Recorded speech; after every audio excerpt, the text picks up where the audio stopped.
Hi, let's start and light our donut using the HDRI lighting in Maya. So what I want to do is light this in using the HDRI lighting in Maya. But first, I want this donut to sit on top of a platform, so it's not just a donut, right? So I want to do and go and create polygon cube. So our cube is right there. Just want to move it down a little bit, scale it. And then scale down. Maybe that one, that thick. Alright, so very quickly. I think this is enough. And then I want to go ahead and select all the edges by going and right-clicking and selecting edge. Select the edge using your left mouse button. Drag and select, drag and select using the left mouse button right there. So once the edges are selected, I want to go ahead and go and select Shift, right mouse click, and then go ahead and select bevel edges. So now we have beveled the edges, so it's not going to be too sharp. But the bevels are very, very prominent and still edgy. So what I want to do is make it smaller, make the edges smaller by making, not the edges, I want to make the bevels smaller by making this maybe 0.2 from 0.5 and increasing the segment so we get like a rounder kind of edge, maybe 3. So now we have a rounded bevel right there. So right click, object mode. So now we have a platform, and by the way, you can still change the beveling by selecting your object, going to channel box, and then here in the input, you can select poly bevel and change it from here. Like you want to decrease the segments, or you want to increase it to 5. It's up to you, but I think I'm going to stick with 3 right here. I want this to sit on a backdrop because we don't want our donut to be like just on top of a platform, right? But before we do the backdrop, I suggest that we create our camera first. So right now we have, if you go to panels, perspective, we have one camera here called the perspective. So this is the camera, the perspective camera that we're moving right here. So what I want to do is go and create a different camera. So create, go to create, camera, camera. Now we have a camera right there. So how do we move the camera? What I usually do is, and this is, I think it's easier for me all the time, right? So the camera, select it from here, or select it from outliner right here, and then go to panels, look through selected. That way we are the camera. That is the camera.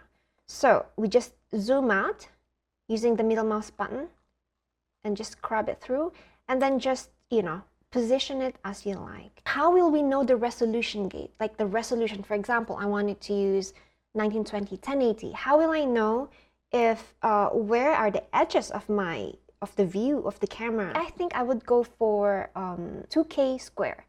So what I want to do is go to this icon right here. It's display render settings. So select that.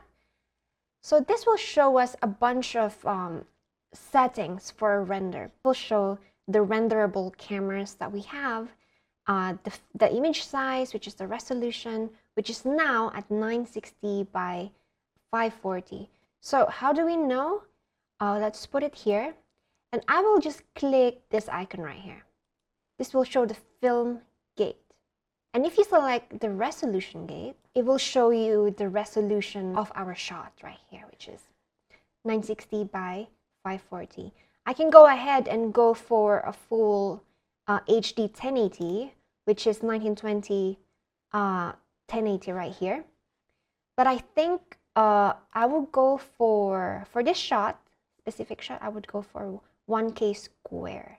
And later, for the final one, I would go for 2K square.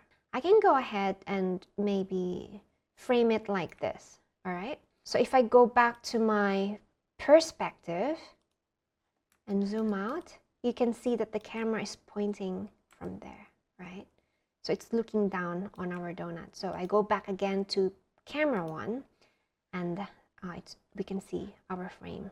So what we can also do is rename our camera. To rename the camera, you can go ahead and rename it from the outliner, or you can rename it from the channel box editor. Just make sure it's selected, double click, and then let's say final_cam. And it's changed as well in the channel box editor. We can also do it from here by just selecting that and renaming it from there. So final cam. All right, don't forget to save. So now we have our resolution set, and what happens if we render this? Since we're rendering in Arnold, we go to Arnold, open Arnold render view, and then make sure that you are selecting final cam shape here at the perspective. So make sure that's selected. You can zoom out a little bit to see. You can use the middle mouse button to kind of like pan, and the scroll mouse button to zoom in and out.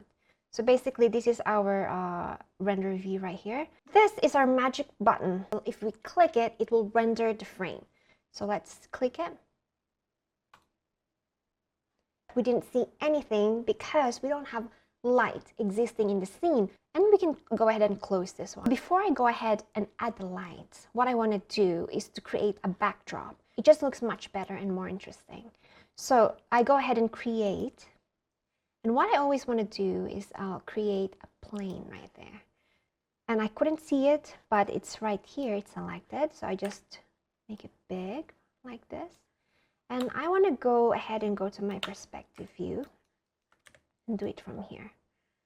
So I want my objects to sit on top of it like that. And then what I want to do is select this edges right here.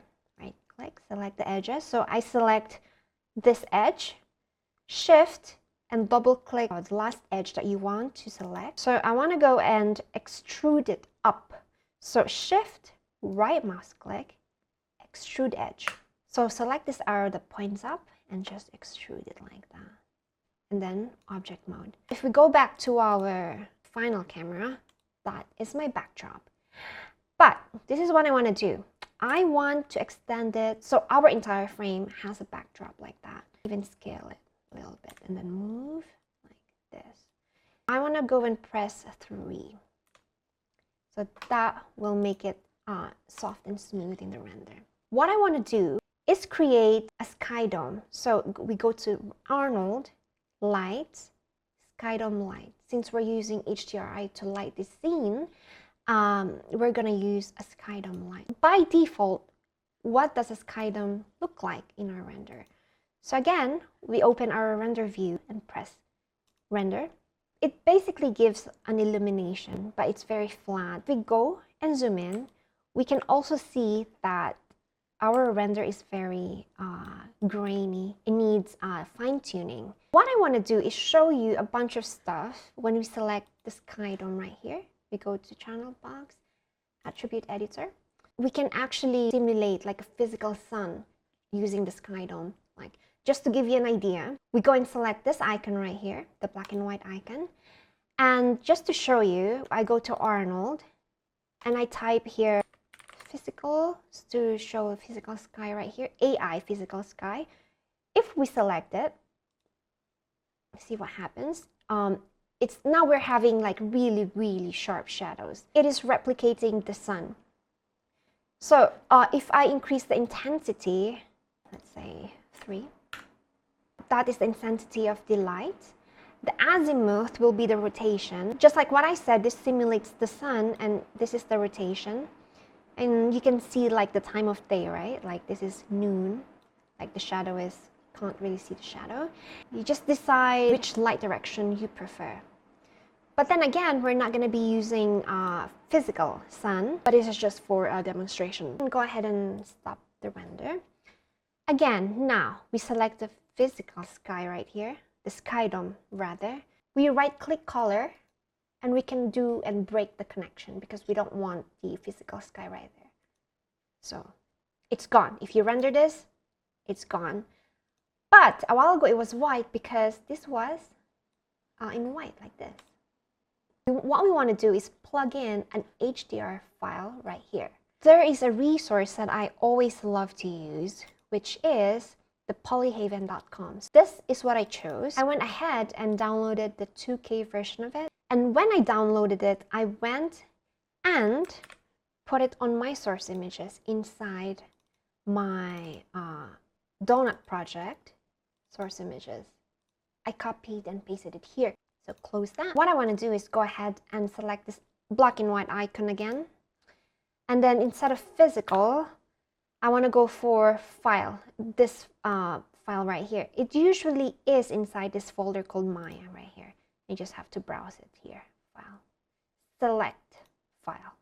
So now, what we want to do is put here in the image name that specific HDRI file that we want. So browse. And when we selected it, it immediately went to our source images right here, because from before we set our project to this specific folder, donut project. So everything is, connected here. So double click this .hdr file. And then now you can see here, we already have it. So if we go to perspective, we can see that our Skydome right here has the, the HDR file that we have. So I want to go ahead and go to my final camera again and just hit render and see what happens.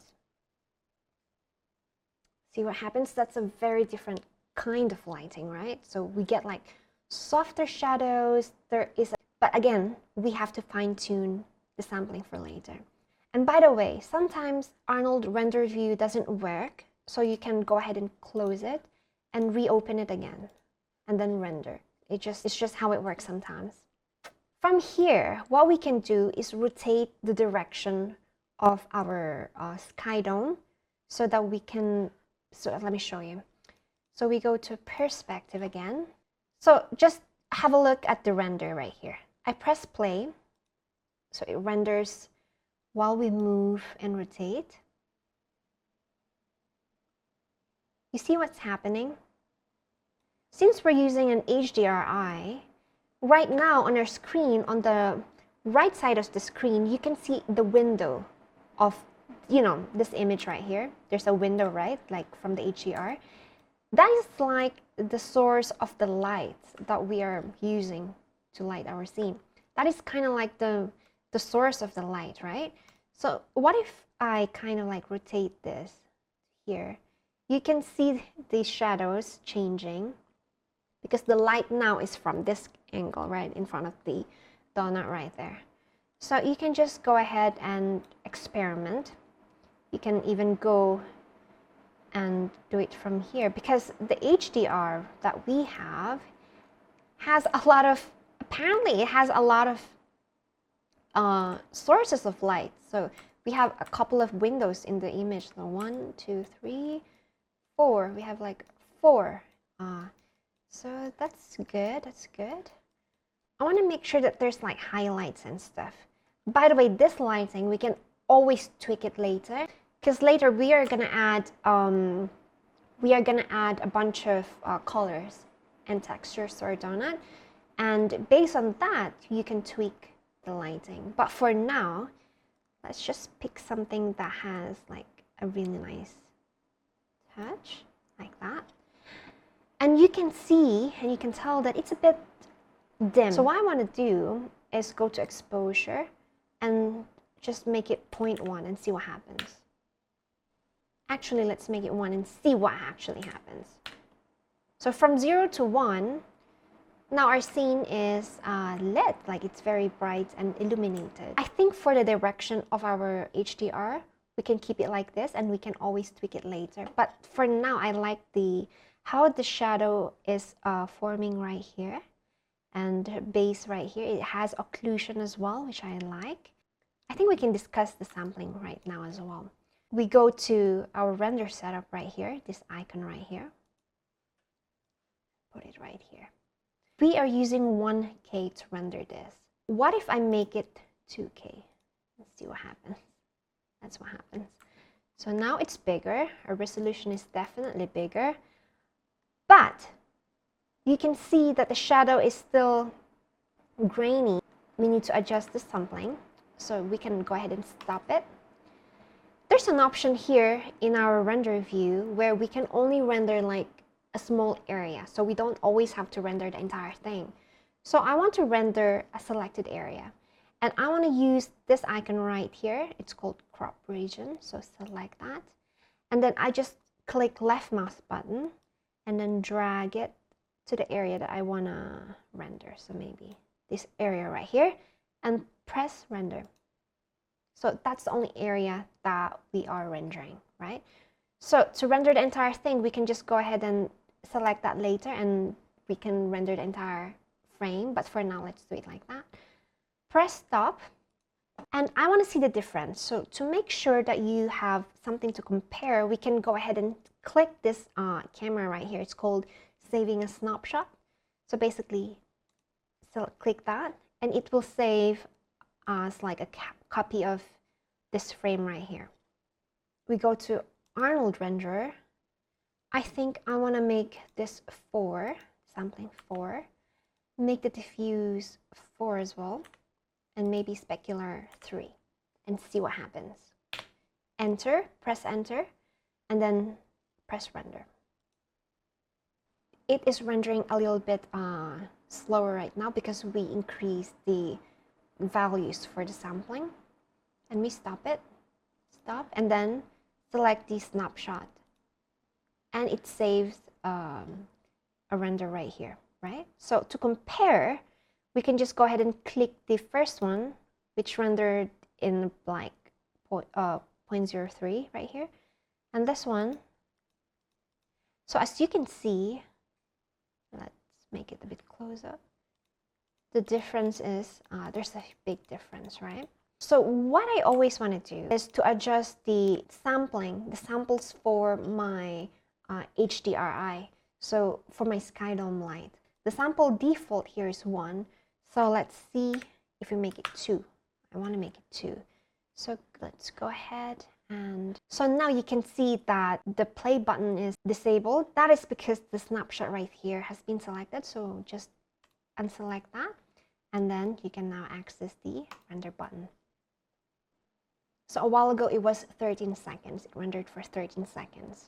And let's see how many seconds this is right now. Again, 13 seconds. So let's stop and save this, the snapshot, and let's see the difference.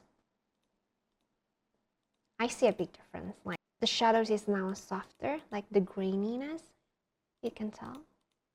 A big difference. You want to experiment on this as well, because you don't want to just increase camera samples, your camera samples or the AA samples, because it will really make a huge difference on the render time for personal projects and stuff. You can have a feel if that sampling is enough, and also based on the capabilities of the machine and everything. If you have your personal deadline and stuff, you have to put that all into consideration. So for the sampling, it depends on a lot of things. If you're doing like a personal project and you're only rendering a still frame, you can go ahead and play with the settings, make it higher, but optimize it, because you don't want to render for 2 hours, 3 hours for a very simple kind of model. So you have to make sure that you're increasing the values in a very practical way. And now let's render the entire frame. So while rendering this, what I also want to do is, if I'm not using subsurface scattering, I just turn this off. If I'm not using volume indirect, I turn this off. So it's just something that I do personally. 2 minutes, 2 seconds. That's not bad, that's actually good. 95. All right, now our render is done. So I like it. I really like it. I mean, we can still tweak it later when we apply the shading and the colors for the sprinkles and everything. But right now, that is our render setup. So I can go ahead and stop this render, and I can save this image, so for reference. So I can go ahead and go to File, Save Image, and this will automatically go to our images folder right here. And maybe let's call it donut light _ test. And I can choose whether I want to go for JPEG, PNG, TGA, depends on what file format you want, but I think I'm gonna go ahead and go with PNG for this and save. Again, let's go back to outliner. We can see that the outliner is getting a little bit messy, and it's nice that we see it early, right? So I want to go ahead and organize it a little bit. So this platform right here, we can double click and rename it to platform. And this object right here, which is the plane, we can call it the backdrop, right? What we can do is group the platform and the backdrop. Just select both, press Ctrl G to make it into a group, and let's say BG. Since we're not going to be changing the beveling for later and stuff, and we don't need the extrusion for the extrusion history for the backdrop, what we can do is select both and edit, delete all by type history. That way our history is gone for the platform and the backdrop. Save, don't forget to save. And go to my camera view, and again, this is our render. Thank you for watching.